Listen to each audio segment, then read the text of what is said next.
Hello and welcome to my model corner on the Max Afterburner channel.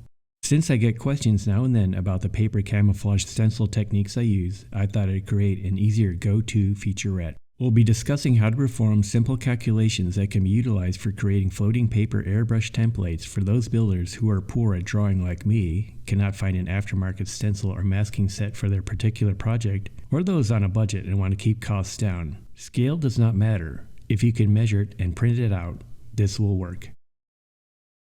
These templates can also be used instead to draw the boundaries of your patterns if you're an accomplished airbrusher, or as a guide to lay down malleable putty as a masking boundary if either of those are your preferred method.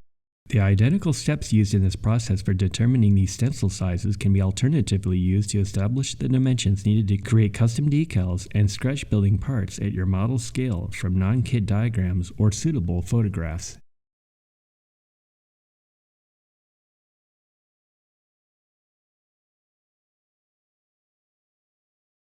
Let's revisit our model projects number 4, number 9, and number 10.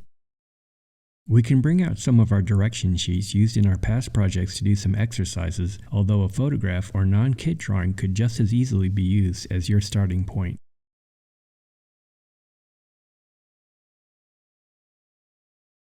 Most often, we're given top and bottom views along with side views that are not drawn to identical scales between each other.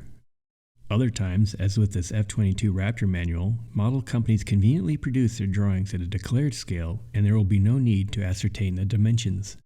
For example, they state in this drawing that it is 50% of the model's physical scale. Therefore, just doubling the size of the image will match the model's size. Returning to the other instruction sheets, all we need is a measuring device and a calculator to start. It's easier to use the metric system relying on millimeters and centimeters rather than the imperial system of inches and having to convert back and forth between fractions of inches and decimal. Typically, we simply divide the model's measurement by the measurement of the drawing of the identical edge, since most times we wish to enlarge our drawings to the size of the model, and our resulting calculated value is always greater than 1. However, if you're using an illustration or an image that's larger than your model, you'll also divide the model's length by the drawing's length. But in this instance, it will reduce the original diagram size to create the smaller template image necessary for your project, and your calculated result will be less than 1. Obviously, it's best to measure a straight edge of your drawing, and the longer the chosen length, the better. I usually take a minimum of 2 measurements to ensure consistency of the source illustration. Starting with the F-15 Eagle, our diagram right wing leading edge measures out to 4.5 centimeters, and the identical segment on the model reads as 12.8 centimeters. Dividing 12.8 centimeters by 4.5 gives us 2.84 when rounded. One additional quick step to be performed if you like a clean number is to multiply the decimal fraction by 100 for 100%, which would be the number to enter on our copier. Or you can simply move the decimal point 2 spaces to the right in your head. Now let's determine what is required for the side ratio using tail measurements. From the diagram, we have 3.1 centimeters on the leading edge and 2.5 centimeters on the trailing edge. The corresponding leading edge on the model is 7.9 centimeters and the trailing edge is 6.4 centimeters. Doing our math, 7.9 centimeters divided by 3.1 centimeters gives us 2.548, which rounds to 2.55.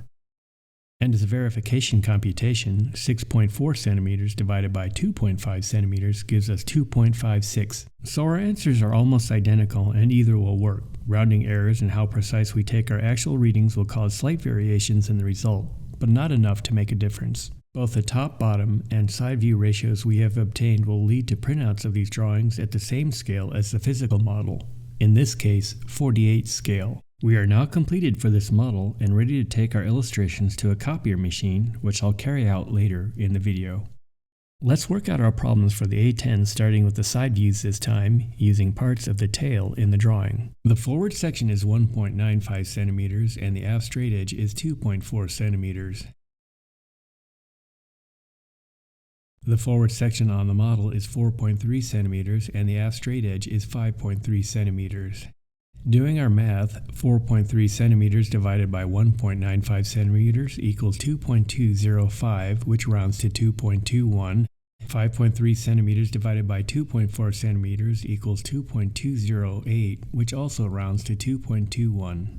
Multiplying by 100% gives us 221% for our copier input.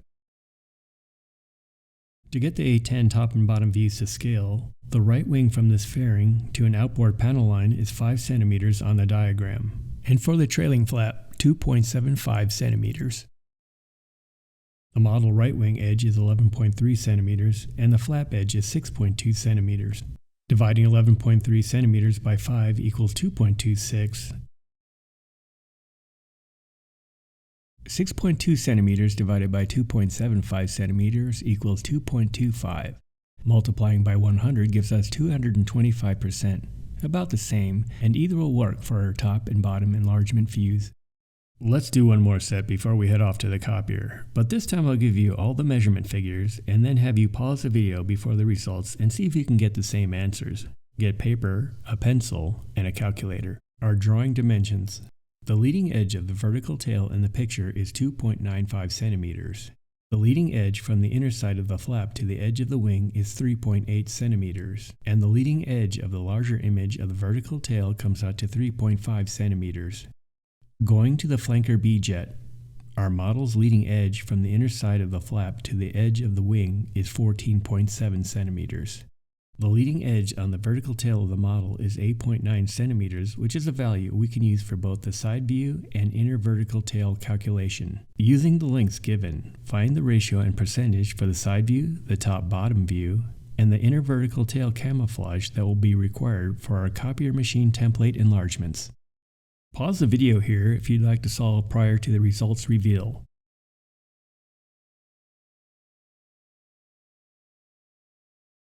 Here are the solutions for the flanker B. How did you do? The final full-scale image is frequently larger than a standard sheet of 8.5 by 11 inches. We can use the larger 11 by 17 inch sheet, which is 2 regular letter sheets side by side. In either situation, print a set of mosaic images that can be overlapped and that can be aligned later on. Extra copies are recommended. Most copiers today have sufficient ability to magnify or reduce your original image size to the final proportions desired in one stage. This copier has a maximum magnification ratio of 400%. Also make sure that the brightness and contrast are set at adequate levels so that panel lines and other features are readily visible on the image to line up your templates to the model. In the interest of time, let's concentrate on the F15 instructions. For our top and bottom view, we have plenty of magnification as we only need 284%. When concentrating on a particular part of the image when enlarging, place the focus of your picture closest to the upper left corner of the glass as the copier expands your original outward from this point.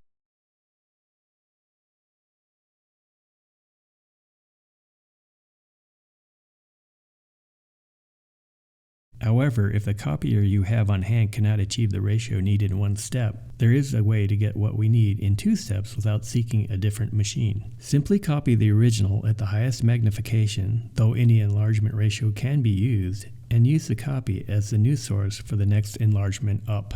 To find out the 2 values needed to get to the final calculated percentage to the model size, divide by whatever percentage was used to make the step 1 copy. In this case, I used 200% for the first copy step, and 284% is our final goal. Divide 284% by our first step 200% magnification. The result is what the next percentage we need to plug into the machine to make our next copy from our first magnified copy. In this case, it's 1.42 or 142%.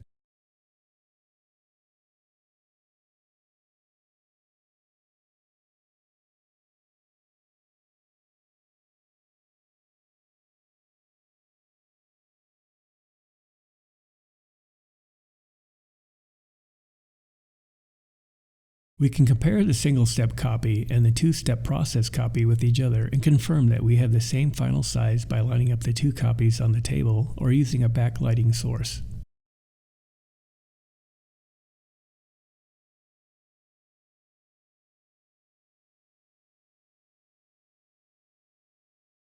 A fun way to verify all is good is to place a piece of the model onto a printout to verify everything matches. Once you have all the sheets, you're ready to create the paper masks. Plan ahead and decide in which order of colors you'll apply, and using either a hobby knife or scissors carefully cut out your templates.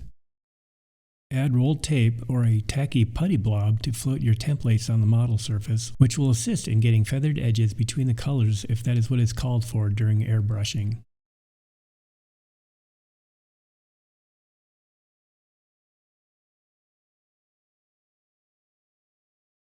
The only drawback to our stencils is that the greater an existing curvature on our 3D model and the static 2D nature of our paper patterns, the greater a mismatch may form as you coordinate panel lines and other features. You will be required to extrapolate borders where spaces are formed by the incongruity. Just cut out appropriately shaped pieces of paper to bridge the gaps and make one continuous border in those circumstances.